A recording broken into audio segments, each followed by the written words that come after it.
Monsieur le Président, Monsieur le Premier ministre, Mesdames et Messieurs les ministres et chers collègues, Un peu de silence. le gouvernement a engagé sa responsabilité sur le projet de loi portant création d'un régime par répartition et par points. Il revient désormais aujourd'hui à la représentation nationale d'assumer à son tour ses responsabilités sur la situation qui nous a conduits ici aujourd'hui, ses responsabilités sur le texte qui sortira de l'Assemblée nationale, ses responsabilités sur aussi l'état démocratique de notre pays. Sur la situation qui nous a conduits jusqu'ici. Oui, chers collègues, nous avons bien vécu un moment de blocage parlementaire et oui, nous avons bien vécu une période d'obstruction. Nous avons étudié des amendements et des sous-amendements qui étaient plus proches de l'anthologie des synonymes de la langue française ou du dictionnaire de la ponctuation. Je tiens à le rappeler puisque tous ceux qui avaient annoncé publiquement, ici et dans les couloirs et devant les médias, leur stratégie d'obstruction il y a 3 semaines, se sont soudainement mus depuis 3 jours en de pure transcendance. Mais pas plus que le 49.3 n'a transformé les carrosses en citrouilles, pas plus qu'il n'a transformé les gros sabots en pantoufles de verre, le 49.3 n'a pas transformé des obstructeurs obstinés en débatteurs désintéressés.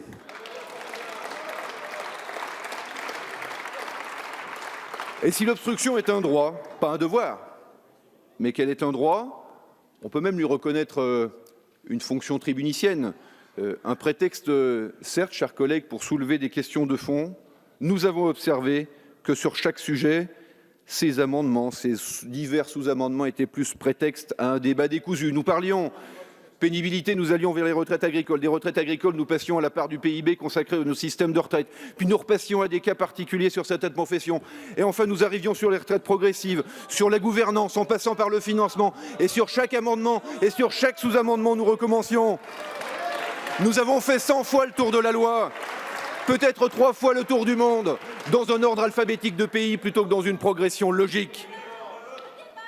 C'est un état, au fond, assez sophistiqué de l'obstruction, je le reconnais, mais plutôt que regretter, c'est issu d'un débat sans vote que vous avez, chers collègues des oppositions, assez largement provoqué. Assumez-les, prenez vos responsabilités, assumez d'avoir voulu obstruer le débat parlementaire. Je vous renvoie à la citation apocryphe de Bossuet. Nous pourrions rire des hommes qui déplorent les conséquences dont ils ont chéri les causes. Ben oui, on ne peut pas créer des problèmes et regretter ensuite qu'ils arrivent. La majorité, elle assume. Elle assume ses choix et elle assume ce texte. Prenons la question la plus sensible probablement de ce texte, celle des régimes spéciaux. Nous avons entendu la gauche, et c'est légitime, vouloir les défendre, les relégitimer. Nous avons compris d'ailleurs qu'à un moment, il y avait un match dans le match. Il y avait un match entre la majorité et les oppositions, et il y avait un autre match entre 2 groupes de la gauche parlementaire pour savoir quel serait le meilleur représentant des syndicats qui défendent les régimes spéciaux. La droite, les régimes spéciaux, aurait voulu les supprimer plus vite, et le président Abad vient de le rappeler à nouveau à cette tribune. Nous, majorité, nous avons assumé de promouvoir le même système pour tous, qui s'adapte aux particularités de chacun en fonction de son travail, de son mérite, de ses efforts et de ses difficultés. Un système qui prenne en compte chaque personne pour lui permettre de façonner sa retraite, non pas en fonction de son statut particulier ou de son entreprise, mais en fonction de la réalité de son travail. Sinon, comment comprendre qu'une secrétaire comptable dans une association soit obligée de partir à la retraite plus tard qu'une secrétaire comptable qui fait le même métier dans une entreprise sous statut? Oui, nous assumons de supprimer les régimes spéciaux dans cette loi, mais nous assumons de le faire sur une transition longue. Non, nous ne le ferons pas brutalement. Nous assumons de remettre de l'équité dans le système, mais en respectant les personnes qui ont bénéficié de ces régimes, car c'est le respect de la parole donnée et du contrat signé. Nous aurions aimé pouvoir en débattre de façon moins décousue. Nous croyons que ce texte apporte des garanties aux Français. Des garanties pour solidifier notre système par répartition et des garanties pour réparer les injustices qui en étaient nées au fil du temps. Solidifier parce que la première garantie qu'on doit apporter aux Français, c'est le niveau des pensions, pour les pensionnés d'aujourd'hui et pour les pensionnés de demain. Et réparer, c'est réparer pour toutes les femmes qui partent à la retraite à 67 ans par obligation, pour les agriculteurs, les commerçants, les indépendants, les carrières heurtées ce mot pudique pour parler des accidents de vie professionnelle, pour parler des travailleurs en galère et pour les bas salaires. Alors on a beaucoup entendu qu'il ne fallait pas réformer le système parce que justement il y avait plein de problèmes chez les agriculteurs, il y avait plein de problèmes chez les commerçants, il y avait plein de difficultés chez les femmes. C'est d'un sophisme assez sophistiqué de prétendre qu'on ne devrait pas réformer un système précisément parce qu'il a des problèmes. Mais les béances de ce système, c'était bien dans le système précédent qu'ils existaient. C'est la raison pour laquelle il nous fallait le refonder. Alors il y a une grande frustration de la majorité à ne pouvoir débattre projet contre projet. Nous aurions voulu débattre projet contre projet avec l'opposition de droite. Oui, nous aurions voulu pouvoir débattre projet contre projet sur la retraite à 65 ans, sur la retraite de base et l'obligation d'avoir des complémentaires et de la capitalisation.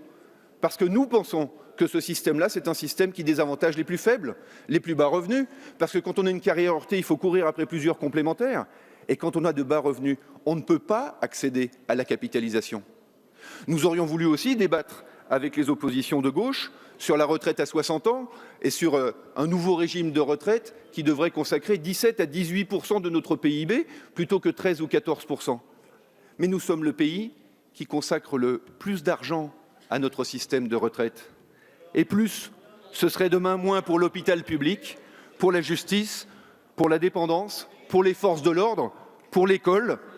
Et nous croyons que faire société, c'est aussi faire solidarité.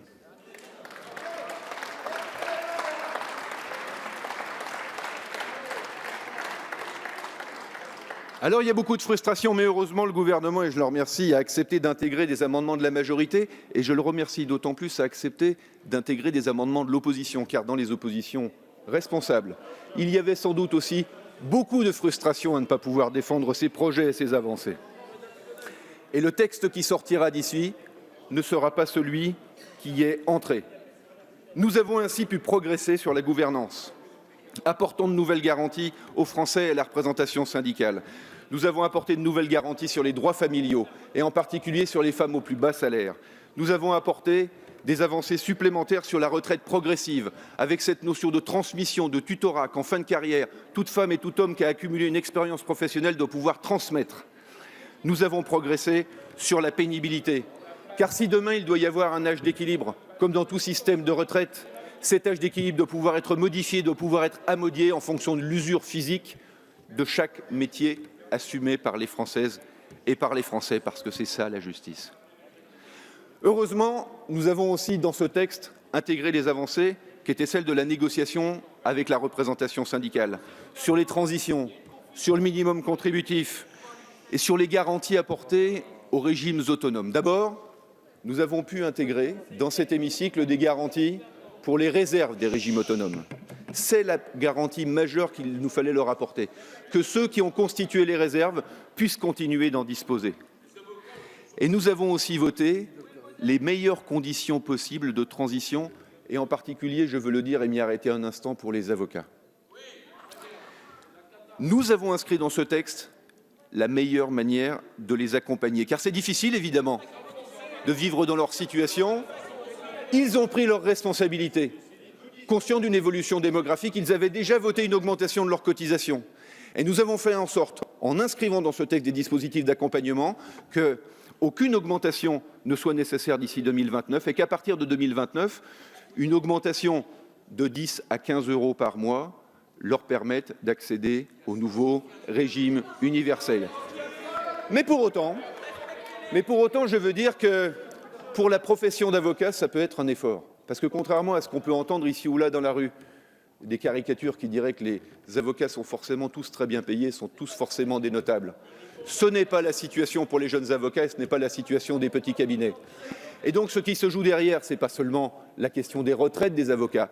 Ce qui se joue, c'est la place de l'institution judiciaire, Madame la garde des Sceaux, dans notre pays. Cette institution judiciaire que nous devons mieux protéger et que nous devrons demain mieux financer.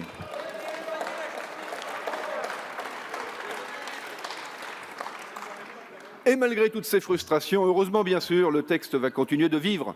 Il va d'abord continuer de vivre avec la démocratie sociale, qui va procéder à une négociation sur le financement et sur la pénibilité. Nous avons accepté que dans ce texte, nous laissions de la place pour la démocratie sociale, pour que, en matière de financement et en matière de pénibilité, ce texte puisse être complété. Oui, nous acceptons que la démocratie se soit partager le pouvoir et que la démocratie parlementaire partage le pouvoir avec la démocratie sociale. Le texte va continuer à vivre. Il ira en effet au Sénat, je vous ai entendu le dire, Président Abad. J'attends avec impatience que les 65 ans, la retraite de base et la capitalisation y soient inscrites. Quand vous aurez refillonisé le texte au Sénat, nous pourrons le remacroniser quand il reviendra à l'Assemblée nationale.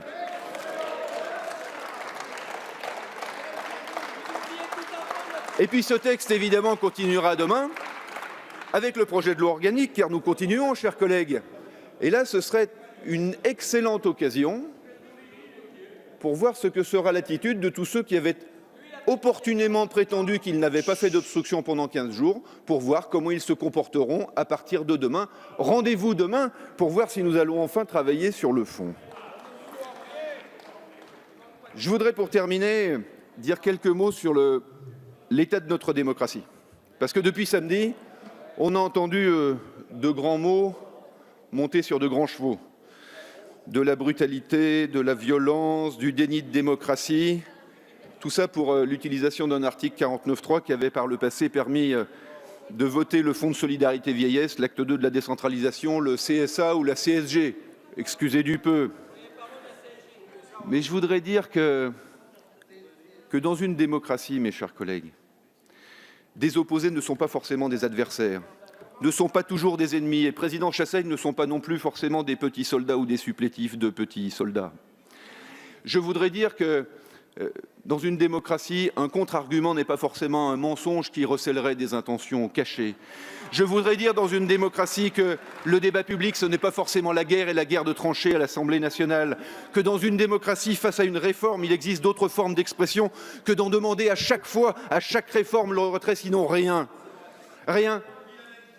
Le mot que le président Abad a reproché au rapporteur turquois d'avoir prononcé. Alors, puisque j'ai cité tout à l'heure Bossuet, je vais le citer encore. On répare ses fautes quand on les pleure. Et j'ai observé que le rapporteur turquois, mis sous harcèlement pendant 4 semaines pour un mot malheureux, s'était excusé immédiatement. C'est ça l'honneur d'un homme et c'est celui de la démocratie.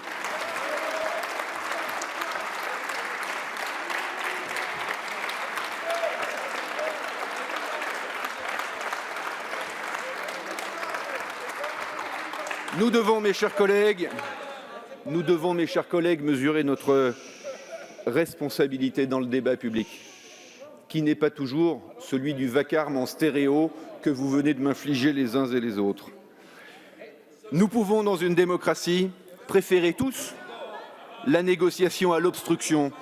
Nous pouvons, dans une démocratie, préférer le peuple à la foule, la parole aux pancartes et l'élection à l'insurrection, puisqu'un certain nombre d'entre nous ont même appelé à l'insurrection. Sinon, où finira-t-on? Si on parle de dictature quand on a recours à un usage constitutionnel, aujourd'hui on met déjà des effigies sur des pics, on mime des lynchages, on caillasse des permanences. Où s'arrêtera-t-on demain? Autorisera-t-on d'un coup à couper de vraies têtes et à autoriser la lapidation parlementaire? Nous sommes ici, nous sommes tous ici par la volonté du peuple et nous n'en sortirons pas par la force de pressions ou d'invectives, fussent-elles inspirées par de légitimes inquiétudes et de sourdes colères.